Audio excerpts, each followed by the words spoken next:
is RJ Wilson. I make 60-second horror films.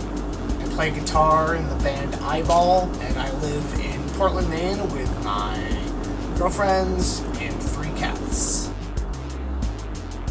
So I am what you would call a OG collector, or as Eliza Schlesinger would say, elder millennial. If you were to come over my house and you wanted to see my VHS tapes, I wouldn't say, hey, you want to check out my VHS tapes. It was, hey, here's my movie collection.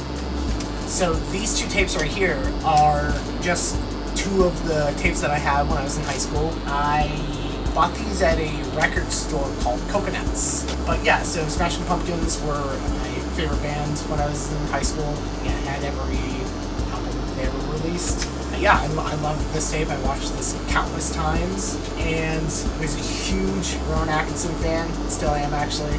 There was a speech class that I had in high school where we had to do different types of performances, and one of the assignments was we had to perform like a sketch or a scene from a play, but you had to perform it with yourself doing 2 characters. And so I ended up doing the skit Fatal Beatings. So I was playing both Rowan Atkinson, who plays the headmaster, and then Angus Dayton, who played the father of a dead student. Yeah, and so I memorized the entire skit. This is before Google, so I couldn't just like type in Fatal Beatings transcript. I actually had to sit there with a notepad and try to figure out what words they were saying. So I actually learned a lot of new words from this, and so I just phonetically just sounded out what I thought he was saying, and so that's how I performed that skit. I was in high school at this weird time, and I remember going over to my friend's house. He was absolutely more technologically advanced than I was. He was like, you know, you're gonna have to like start buying DVDs because VHS is gonna become obsolete at some point. I was like, no, it's fine. And then sure enough, in the mid-2000s, yep, they ceased making production of VHS tapes. I felt forced to have to buy DVDs. So like literally mid-2000s, 2005, 2006 is when I started buying DVDs, and I really hated it. They didn't seem as personable as VHS tapes were. It just seemed like they were made cheaper. And then probably like 2006 to 2007, same friend says, hey, you should stop buying DVDs because those are going to become obsolete. There's a new thing just around the corner, and he obviously was talking about Blu-ray. And at that point, I was just like, no, I'm not doing this anymore. I want to collect movies the way that I want to collect them.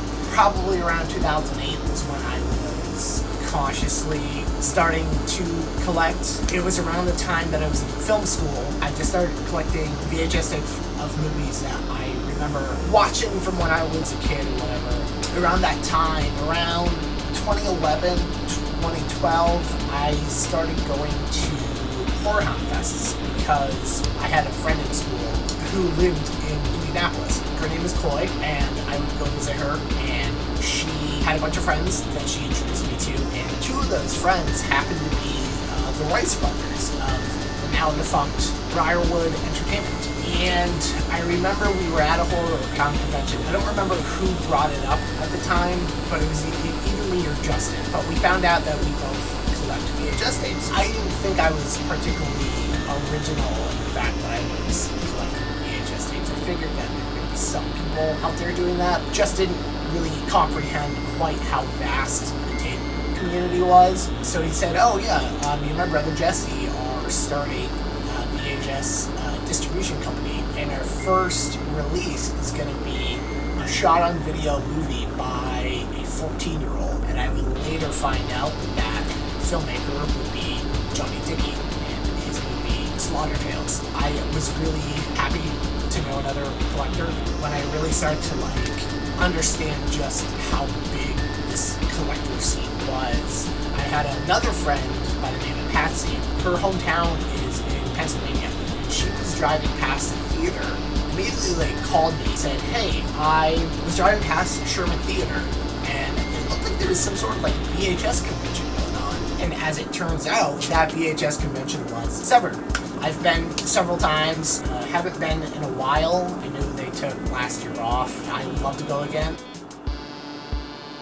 I really like the weight of VHS tapes. I know that's kind of weird. I sometimes feel like things are more substantial. They seem more opulent if they weigh more, and I know that's probably like a psychological thing. It's also like a nostalgia thing. I obviously grew up with VHS tapes. I want to own the movies that are important to me, and ones that I remember collecting when I first started getting into movies.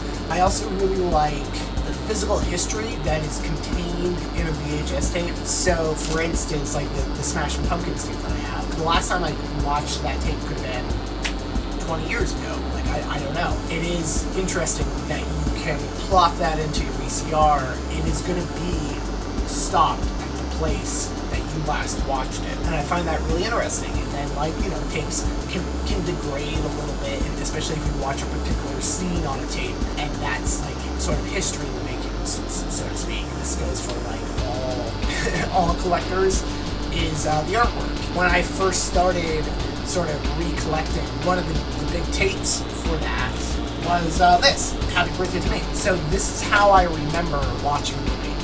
When the DVD boom happened, there was this one DVD release of this movie, and it was the most god-awful cover ever.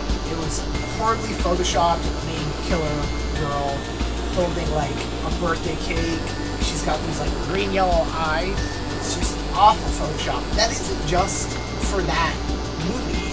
It was like literally for all movies released on DVD. Just the artwork was so poor. And if I'm not mistaken, I believe there was a petition to get the movie released with the actual artwork, which is this. Because this is how most people who know this movie, this is how they remember it. I think I own just under 1,000. I want to say it's probably closer to 900. I'm kind of running out of room. My girlfriend and I are planning on getting a house together, and I cannot wait for the day that I have my own screening room with shelves, because I don't have that right now in this apartment. My most prized tapes are kind of bizarre and random. The skits and stickers. This also was not the tape that I had growing up. I absolutely loved the state. I loved sketch comedy. This was one of my favorite TV shows growing up. And one of my friends had a sister who is 2 years older than us. She had a VHS tape that was labeled Fun Tape Pam. That tape had a bunch of state episodes, and that was the tape that we watched probably the most. But we also watched this. And I'm such a fan of the state that when the DVD was released in 2007, I think there were 4 discs in that collection, and the 4th disc was like unaired sketches and unseen bits and stuff like that. So I remember watching, I remember most of those skits, and I remember thinking to myself, if these are unaired, why have I seen these?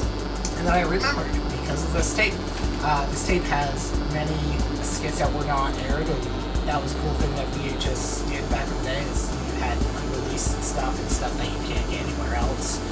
Late Night with Conan O'Brien. So, I was a huge Conan O'Brien fan, but especially his late night television show. I didn't know that this tape existed until pretty recently. I don't even remember any Conan material being released for commercial sales. So what this actually is, this was a tape that was to be sent to people working the Emmys, who were going to be nominating TV shows for the Emmys. And so this is the 1998 5th anniversary special, and I actually taped this special off of TV, so I have that tape at my parents' house. I don't have it here, because I was such a huge fan of Brian Stack, Brian McCann, John Glazer, Andy Blitz. I just felt like Conan O'Brien's TV show was just so dissimilar to all of the other talk shows that were at the time. I mean, when you had characters like the Masturbating Bear, Coked Up Werewolf, Frankenstein, FedEx Pope, Gyno Blast, Slipnuts. Can't forget the Slipnuts. That was like my kind of humor. Madballs. This was my favorite toy, because Madballs was a toy series. For my 5th birthday, I had a Madballs themed birthday party. complete with Mad Mall's wrapping paper, Mad Mall's plates and napkins, and I also got Mad Malls as gifts for that. But this tape in particular was one of 3 tapes that I rented every Friday night. My parents would order pizza from Little Caesars and we'd go rent this movie and these Garbage Pail Kids and My Pet Monster. And I love all 3 movies, but this one definitely takes the cake. Literally 10 years ago, I decided I wanted to find this. So I found it and did not know that it was going to be the original wrapping, but the reason that I know that this is the original shrink wrap is because it has the High Tops logo, the High Tops Video logo imprinted on the shrink wrap. And High Tops Video was a subdivision of Media Home Entertainment. So I didn't know that it had the wrapping when I bought it. So it was a really added surprise. It's never been opened, still got the bottom flap. I probably will never open it. It's kind of a curse and a blessing because I would love to watch this, but I don't think I ever will. Back in the mid-2000s, Bruce Campbell came to Portland. This was around the time that he was releasing his book, If Chins Could Kill. So he was signing autographs, and I went there with my Evil Dead VHS tape. It came in a lunchbox, which I still own. Yeah, and he was super nice. I'm sure most people have heard that he's a small guy, and he's super awesome. Redneck Zombies. This was a movie that we rented in high school a bunch. I've never seen anything like this before. Yeah, it's shot on video. This is actually the tape that I first saw in the movie. So this was a tape that was at Taylor Burke Video. The interesting thing about this tape is that there's a message on here. Me and my friends were really obsessed with this. There's this guy named Scott. He was not the kind of person to want to watch a movie like this. I ran track with him, so he was kind of more of an acquaintance. But my friend Ross was better friends with him. And so we were sitting with him during lunch one day, and we were telling him about this movie. And we said, Scott, you gotta go watch this movie. So we told him where to find it. He went and rented it. So a couple days later, he comes back and said, hey guys, I watched the movie. I also left a message. So we went back to the video store a couple days later to find this so-called message that he left us. And on the back here, on the pre-pack item sticker, he wrote, hi Ross, Scott. So there's the message 20 years later, still there. So this is one of my most prized possessions. So more on movies. Back in high school, I rented this from a local video store. I was browsing the comedy section, came across this tape, bold red letters, more on movies, by comedian Lencella. And here's, on the cover is just a list of the names of skits. And here are just some of them. Animals should wear underwear, another use for tough meat, the advantage of having warts, shit for president, how to clean the toilet without gagging, a turd is a man's best friend, King Dong. This guy was completely ahead of his time. This was before Micro Shorts, before Vines. This guy made, on average, probably like anywhere from 10 to 15 second long comedy sketches. It's just one guy. It's just him and his video camera. I don't know if he's married. I don't know much about him. This tape is highly influential. I ended up meeting Lencella at Severn one year, got his autograph. He is a curmudgeon-y old fella, but I love him. So this is one of my most prized tapes. So this is a movie called Acme, and it's by a guy by the name of Rusty Nails. And it's kind of like a punk rock, 1950s sci-fi horror movie. It was shot on 60mm film in black and white. This movie's a lot of fun. One of the longest running video stores in Portland, Maine, by the name of Videoport. It's not in business anymore, sadly, but it was until 2015, surprisingly. They had a copy of this movie, and that's where I first saw it. I haven't really heard or seen anyone talk about this movie before, which is a shame because it's a super fun movie. I highly recommend it if you are into that sort of thing. So Pandemonium. So this actually has a funny story. Growing up, I loved spoof movies. My friends loved them as well.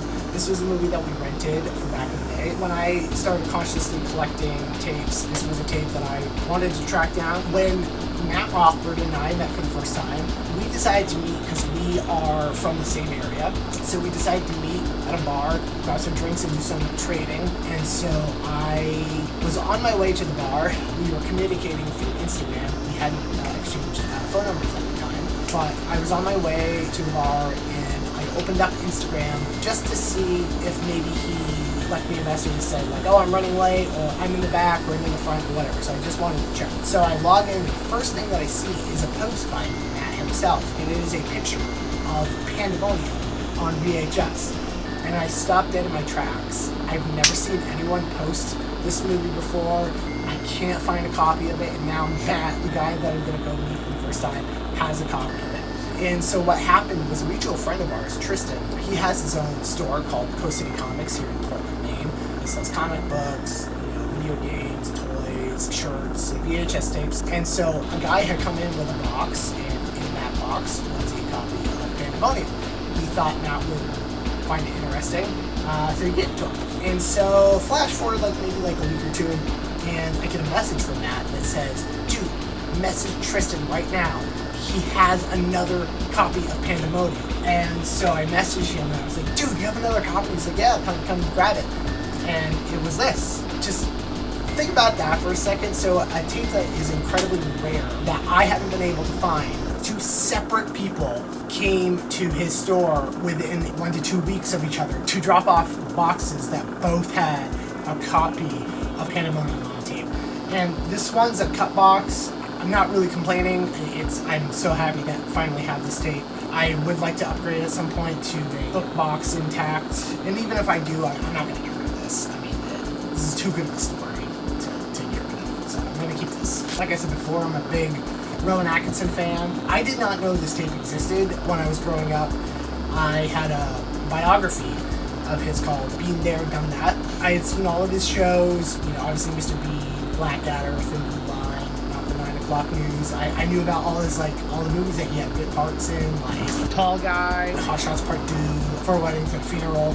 But I did not know this tape existed until very, very recently. I feel like I failed as a Rowan Atkinson fan. He just basically talks about cars and his love for cars in this tape. I don't know if it's mentioned in the book or not. If so, then fuck me. I guess I don't know. So I actually already have my Holy Grail tape, and it's this one. Strange Harvest. I first saw this movie in a local video store. Just imagine seeing this cover, this decaying cow skull. When you flip it over and there's a drawing of an alien head, some flying lights in the sky, and then more cattle mutilation. So this movie was produced by Linda Moulton Howe. She's a journalist who basically turned into the premier person to talk to about cattle decapitation. Not cattle decapitation, cattle mutilation. Cattle mutilation. But basically it's like a 2020 style documentary in the style of a movie like Harvest of Shame, which came out in 1960. She takes out a film camera and she basically links the cattle mutilations to UFOs and aliens. She interviews farmers who basically happen upon their dead cattle just completely exsanguinated in the blood. They find two puncture wounds in its neck, no blood anywhere around the cow.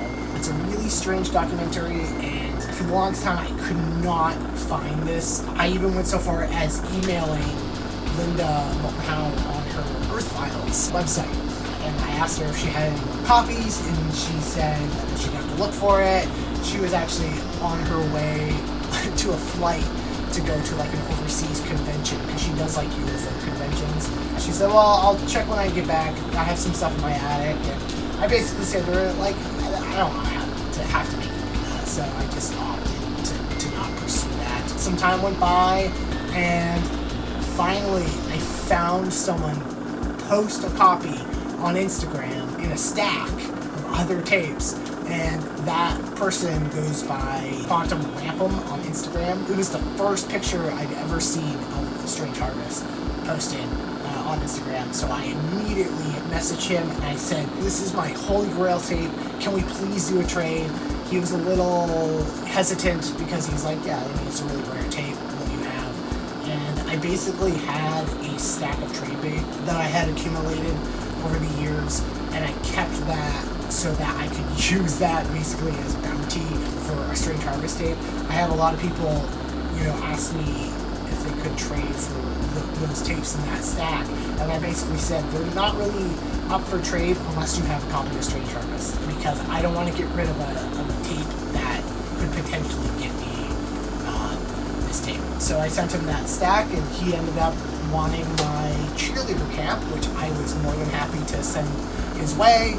That's the great thing about the tape community, is he was stoked to get a cheerleader camp, and that made me happy. He was stoked that I was stoked, and that's one thing that I love about trading. This tape right here is like the answer to like all these questions. This is my most prized tape. It's a rare tape. It's a holy grail tape. It's a tape that is one of my most favorite trades that I've done. Yeah, I'm so happy that I have this. So my favorite part of the tape community is the fact that it's such a niche subject that people feel really passionate about, and it's really fun to talk baseball with other tape collectors, because it's just, when you're in the know, you can sort of say things and they know what you're talking about, but to outside ears, they're gonna have no idea what you're talking about. Some tapes that make me really appreciate the tape community. So this is one of my favorite horror movies ever. It's a French movie called Them. It was released the year that VHS ceased to exist. It never got a proper VHS release. I always wanted to own it on tape. There was a guy that I started following on Instagram, goes by the name Analog Coven. He does really awesome boots of movies. And so I said, hey man, would you perhaps do a commission? I told him I've been wanting a copy of Them on tape. He made the tape, and he asked for my address, and as it turns out, he literally lives just 20 minutes away from me. I only reached out to him because he does really cool boots. As it turns out, we live in the same state. It just goes to show how small this world is and how vast the tape community is. But this is one of my favorite things ever. So I was really inspired by that Them tape to kind of do my own thing, try to do my own crafts. And so I did this. This is the first movie that I ever made, which was in 1998 when me and my friends were 15 years old. This is a Abrams Zucker parody of John Carpenter's Halloween. And it's more of a love letter to Halloween, because we knew that movie inside and out. We knew all the lines, all the mistakes. We knew everything about it. I decided to make a home for it, and that's something that I love about the tape community, is that people are really crafty, and it's awesome. So it inspired me to be crafty as well. Speaking of the Briarwood guys, the Rice Brothers, they were putting a call out for short films. They were going to do like a short film mixtape, and I was in the processes of finishing up my thesis film. So I ended up sending them my thesis before I even had my defense. They put it on their first short film collection tape. That's it right there. It's a slasher film. Does not exist online. I don't like it enough for it to be out there for people to watch. This is the only way that you can watch it. I love that I got to do something like that. I love that I got to meet people who love tapes as much as I do, and got to be a part of this. So I haven't found anything like too crazy out in the wild, but here are some of my favorite things that I found out and about. These two tapes are my two favorite finds that I found at a thrift store. Frankenstein General Hospital. This isn't a great movie, but I couldn't pass up having a movie called Frankenstein General Hospital, so I'm really happy that I own this. The other one is Worm Eaters. This is a movie that is it directed? Yeah, no, it's produced. Produced by Ted Michaels, who I love. He's done Corpse Grinders, Blood Orgy of the She-Devils. I have not watched this, I probably won't. It's a 1970s horror comedy about people who eat worms. I don't know if I want to see that, so I haven't watched it, but I do like that I own it. There was a time when I was over my friend's apartment building, and they said, hey, there's a VHS tape down in the cellar, you should go get it. In their building, people would just leave stuff, like boxes of clothes or books or whatever, just in the basement, and people could take it. It's like free stuff. I took them up on it, and I went down to the basement, and sitting on the box was this: Rock and Roll Wrestling Women vs. the Aztec Game. This is a Rhino release of a Mexican horror luchador film. It is by one of my favorite Mexican directors, Rene Cardona. He's famous for doing a movie called La Llorona, which is about the crying woman lore. He also did a movie called Santa Claus, the one with the devil. This is not the actual title of the movie. This is the Rhino release title. Mexican title is Los Luchadores contra el Medico Asesino. It was released in the United States as Doctor of Doom. But I love this movie. It's so much fun. I love luchador films. I love Blue Demon, El Santo, Mascaras, stuff like that. I love it. And Renee Cardona has done movies like that before. And there's a whole series of luchadoras movies fighting mummies and robots and stuff like that. So I love this movie. So a couple of my favorite trades that I've done. There is an Instagram user by the name of Chthonic Alter. He knows that I love spoof movies and I'm trying to collect as many spoof movies as I can. Honestly, just anytime he found a spoof movie, he would just send it to me without even doing a trade. He just knew my address, so he would put a tape in a box and just send it to me. He's a fucking awesome dude. I love that guy. And one of my favorite things that he sent me was Medusa Dare to Be Truthful, which is Julie Brown, who I love. She's a comedian, notably from the 80s. She does like funny songs. You know, she did Because I'm a Blonde from Earth Girls Are Easy, and the Homecoming Queen has Got a Gun, so I'm happy about that. And then when I traded with Matt Awkward, when I met him at that bar that one fateful night, I got Dead Waters from him. And I love this movie. The two newest tapes that I got just came in today, actually, and they were both from Dead Video Media. I got Little Monsters from him, which is a fucking weird as shit movie. I love collecting pure trauma type movies. I love children's movies of the 80s because they're so weird. Peanut Butter Solution, Monster Squad, Explorers, Making Contact, Ghost Chase, stuff like that. Like really bizarre stuff. And Little Monsters terrified me as a kid. But yeah, so I'm happy with that. And I also got The Boneyard, which is one of my favorite zombie films. The fact that A, Phyllis Diller is in it, and B, there is a poodle monster. So I'm very happy about these. So the first commercially released VHS tape was something that my parents owned, and it was actually the only tape that they owned for a good period of time. This tape was in our 80s entertainment center, so you open the door and it's where my dad kept his records. And there was one VHS tape, and it was this, Night of the Living Dead, the original George Romero release.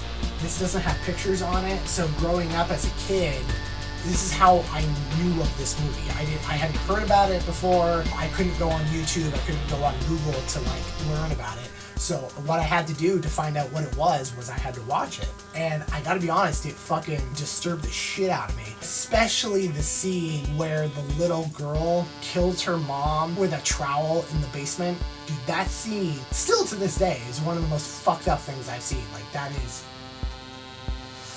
is a crazy scene. This is the tape that my parents have had since 1985, something like that, and I still own it. Alright, that's it. I've talked for too long. I hope you've enjoyed me talking about VHS tapes. My voice is shot. I can't talk anymore. But thank you for watching, and surf's up.